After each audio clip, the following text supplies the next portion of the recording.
భక్తికి కూడా, ప్రార్థనకి కూడా ఒక నియమం ఉందట. నువ్వు ఎలా అంటే అలా భక్తి చేస్తే కుదరదు. దానికి ఒక పద్ధతి ఉంది, ఒక క్రమం ఉంది. ఆ క్రమం ప్రకారం, ఆ నియమ ప్రకారం మనం భక్తి చేస్తేనే మనం చేసిన భక్తికి దేవుడు ప్రతిఫలం అనుగ్రహిస్తాడు. హల్లెలూయా, హల్లెలూయా. మనం చేసిన భక్తికి ప్రతిఫలం వస్తుంది. నీకు నచ్చినట్లుగా నువ్వు చేసి, అన్నోళ్ళకి నచ్చినట్లుగా అన్నోళ్ళు చేసి, పిల్లలకి నచ్చినట్లుగా మన భక్తి చేయటం వలన దేవుని రాజ్యాన్ని సంపాదించుకుంటాం, కిరీటాన్ని సంపాదించుకుంటాం. హల్లెలూయా.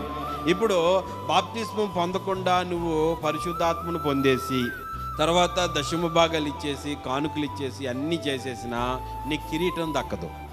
ఎందుకని? నీలో ఏ మైనస్ ఉంది? బాప్తిస్మం అనేది మైనస్ ఉంది.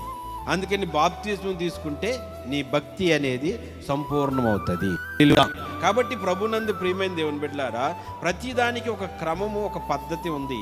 ఆ పద్ధతి ప్రకారం మనం వెళ్తేనే మన భక్తికి విలువ అనేది వస్తుంది.